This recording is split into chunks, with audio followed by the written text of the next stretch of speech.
여러분, 제가 한 2달 전부터요, 노무현 정권은 삼성공화국이었다라는 글을 담은 김상봉 교수 등 건강한 한국의 좌파 인사들이 지은 굿바이 삼성이라는 책을 들어서 제가 이야기하지 않았습니까? 자, 취임사부터 시작해서 당시 정통부 장관 같은 장관 자리 진대재 씨가 갔죠. 삼성의 사장하던. 그 다음에 삼성경제연구소가 정권의 전략을 다 짜주고, 그리고 의료 민영화를 추진하고, 민영병원을 갖다가 영리병원을 허락해 주려고 한 거, 그 시도가 애초에 노무현 정권에서 시작이 되었습니다. 박근혜 정부도 집요하게 그걸 하려고 했죠. 화상진료 이야기하고요. 그리고 그때는 보험조차도 민영화를 시도했습니다. 국민의 건강과 관련된 보험조차도요. 삼성이 생명보험회사가 있어서 그런가 모르지만요.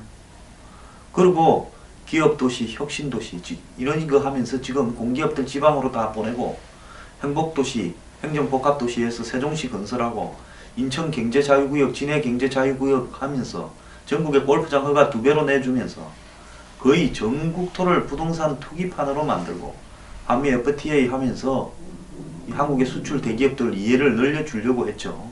FTA를 잘못했다는 게 아니라 대기업의 이해를 반영해서 했다라는 것을 이야기를 하는 겁니다. 그때 뭡니까? 통상교섭본부장을 했던 사람을 삼성이 데려다가 사장시키지 않았습니까? 자, 이런 노무현 정권의 외관상으로 그들의 지지자들한테는 이 가난하고 힘없는 사람들의 눈물을 씻어주겠다, 권력을 땅으로 내리고 밑에 있는 사람들이 주인이 되는 업사이드 다운을 시키겠다, 이런 이야기를 한 정권에서 한마디로 삼성의 앞잡이로 이렇게 정권 5년을 끌고 왔다. 그것이 노무현 정권이 탄핵에 걸리고 시작부터 삼성 돈을 안희정 후보가 30억인가 받아서 전달하지 않았습니까? 그것보다 더 있을 거라고 봅니다. 말하지 않은 부분에 대한 내용들이요. 자, 그러면서 그야말로 오른팔 왼팔 노무현 대통령의 모든 사람들이 삼성에 다 소속이 되어버렸습니다. 영향력에 들어갔다라는 이야기입니다. 그때 이후로 이 기업은 대선의 재미를 봐서 지난 대선에도 박 대통령을 지지를 하지 않고, 제가 생각할 때는 안철수 후보와 안철수 후보와 문재인 두 사람의 단일화에 기여하기도 했을 거라고 저는 추정을 합니다. 전적으로 제 개인 생각입니다.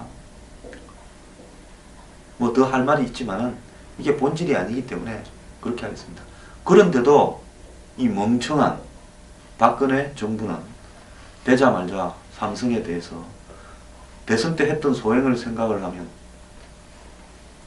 분을 풀어도 시원찮을 건데, 곧 낚여가지고 미국보다 중국을 먼저 당선 직후 방문하면서 그때 삼성이 다시 이 정권을 녹였다라는 소문이 한간에 파다했고, 다른 재벌들이 그 실력을 다 부러워한다, 이런 이야기까지 있었습니다.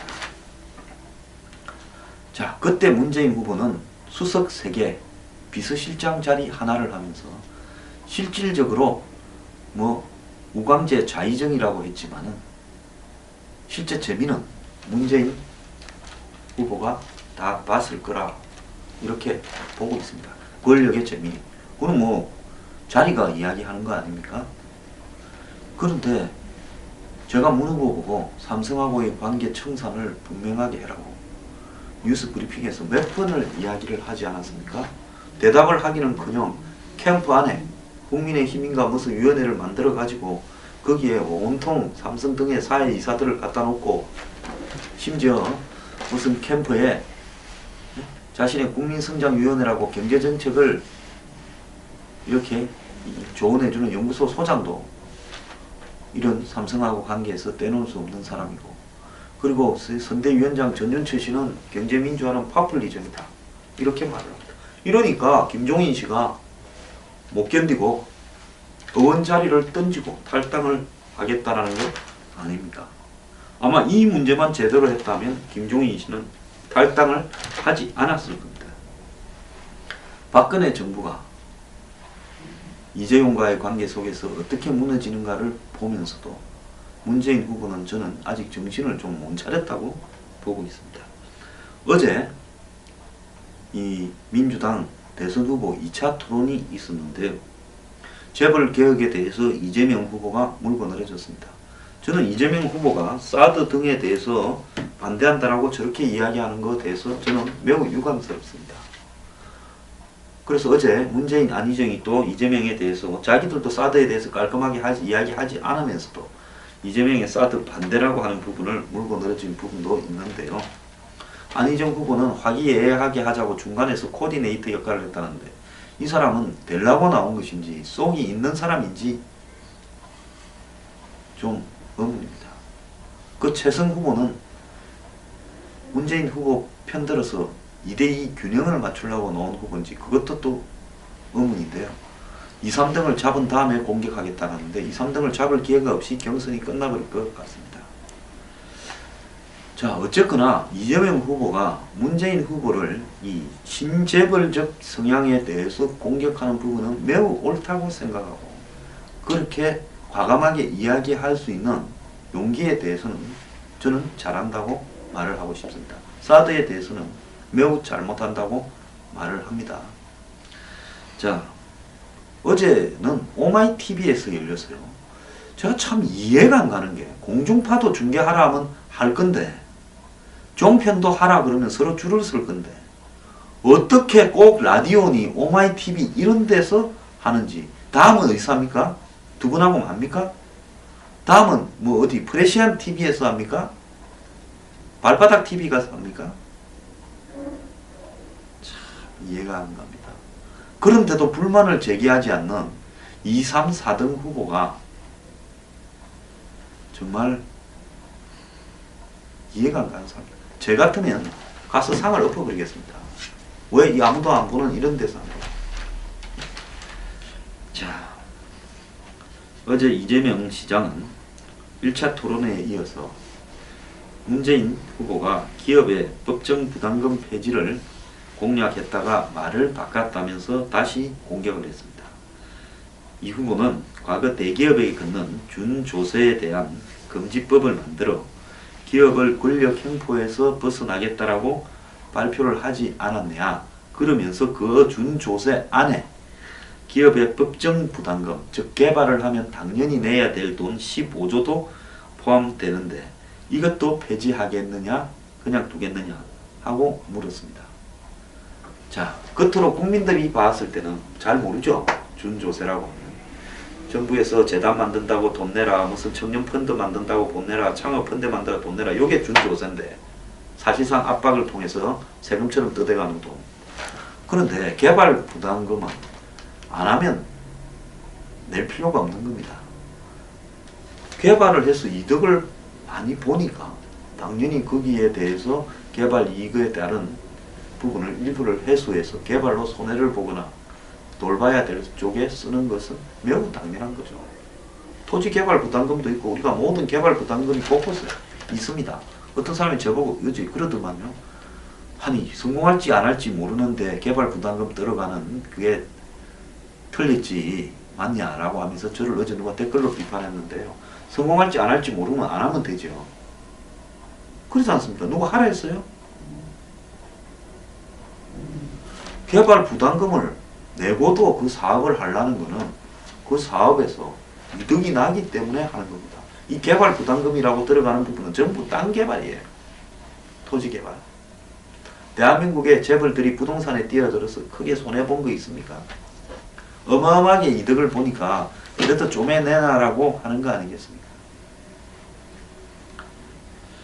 자, 문 후보는 이 시장의 질문에 유감스럽다. 이번에 준조세 금지라는 처방은 최순실 국정농단에 드러난 재벌과 정권 간의 정경유착 그것을 통해 오간 검은 돈을 일체 없애겠다라는 취지라는 것을 누구나 다 알 수 있는데 법정 부담금은 법적 제도에 의해 부담하는 것이기 때문에 폐지하는 데 해당이 안 된다 라며 불편한 기색을 감추지 않았는데요. 이 문제와 관련해서 액수를 문재인 후보가 15조 4천억이라고 했기 때문에 개발 부담금이 안 들어가면 준 조세가 이만큼 안 되죠. 기껏해야 1조나 될까 말까겠죠. 준 조세를 핑계내서 개발 부담금을 없애려고 했다라는 사실은 누구나 다 알 수 있는 겁니다. 이 이재명 후보의 지적이 옳은 부분이에요. 제가 무슨 이재명 후보 팬들 부분이 뭐 있겠어요. 저는 이분이 그 안보관이나 이런 거 마음에 지극히 안 드는 사람인데 옳은 거는 옳다고 이야기하는 게 제 스타일이지 않습니까? 자, 이 과정에서 주도권 토론 순서였던 이재명 후보는 문 후보에게 단답형으로 대답하라고 채근하고 문 후보는 답변할 시간을 달라고 이렇게 신경전을 벌이기도 했다. 이렇게 나오는데 이 후보는 문재인 후보 캠프의 전윤철 선대위원장이 악성 노조 때문에 일자리를 창출할 수 없다고 했다. 문 후보의 포럼 10년의 힘을 보면 대부분 기득권자들이고 재벌 사회이사 출신들이 많다. 기득권자들의 대연정이 아니냐라고 어제 또 한 번 더 짚었습니다. 문 후보는 그분이 전윤철이 한 말을 다 책임지라는 건 무리라고 본다. 지난번에 10년의 힘에 모인 분들 가운데서 말하자면 삼성 출신이 많다고 왜곡된 말씀을 하셨지만 이 팩트 점검을 보면 사실이 아니다 라고 이제 이야기를 했는데 삼성이 몇 명 있고요. 다른 재벌들이 몇 명이 있고 재벌 출신들 다 합치면 10명 된다고 제가 어제 이야기하지 않았습니까? 60명 중에 10명 되면 많은 거 아니에요? 이거는 이재명 후보뿐만 아니라 손학규 전 대표도 성명을 발표해서 지적을 한 바가 있습니다. 이재명 후보는 한 인터뷰에서요. 문 후보와 가장 대비되는 차이가 뭐냐고 물으니까 재벌에 대한 태도다. 촛불 시민이 들었던 피켓이 박 대통령 하야에서 탄핵으로 바뀌었다.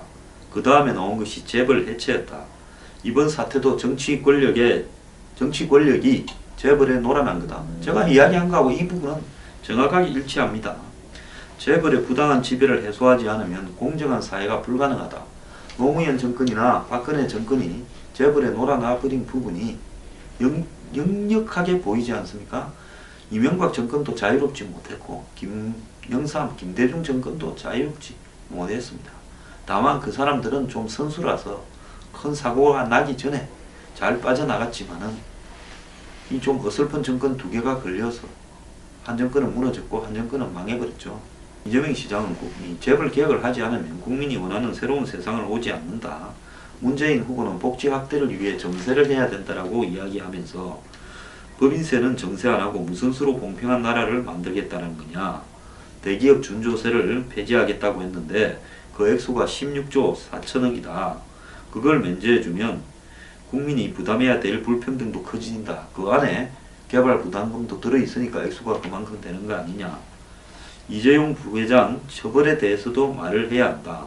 과연 그대 기득권에 대항해 그 기득권을 제어하고 다수 약자를 위한 공정한 사회를 만들 투지 의지가 있는지 물어보지 않을 수 없다. 저는 옳은 이야기를 했다고 봅니다. 이 부분은요.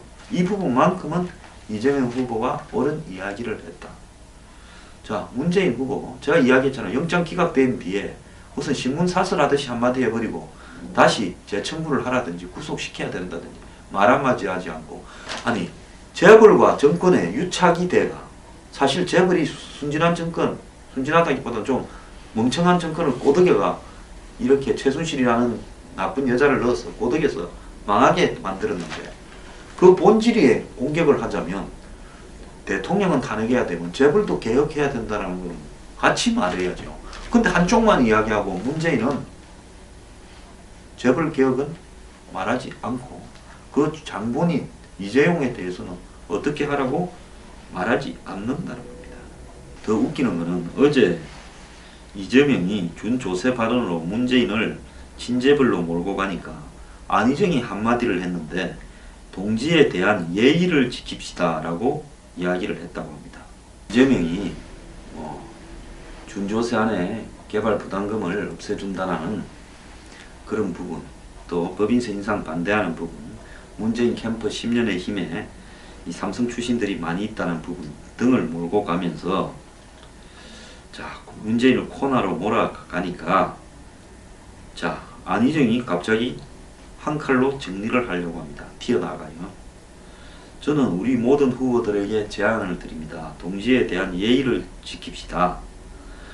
우리는 한민주당과 진보 진영의 동지입니다. 예를 들어 재벌 정책에 대해 서로 견해는 다를 수 있지만 상대를 마치 친재벌 편인 것처럼 몰아붙이면 그것은 우리 동지적 우정과 신뢰를 깎습니다. 결과적으로 이렇게 경선을 하게 되면 당이라는 이름으로 힘을 못 모읍니다.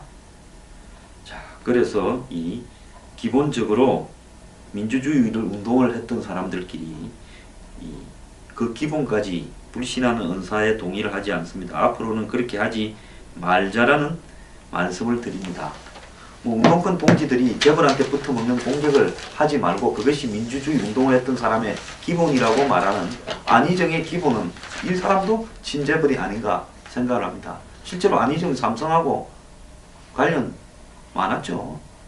그렇지 않습니까? 문재인 안희정이 대통령 돼도요, 탄핵 사태 벌어질 겁니다. 그때는 이제 앞에 촛불 들고 제가 쪼그리고 앉아 있겠죠. 자, 이 기득권 내에서요, 자유롭지 못한 사람들이 기득권하고 붙어먹었다고 쫓아내고 또 저들이 붙어먹으려 합니다. 참 안심스럽지 않습니까?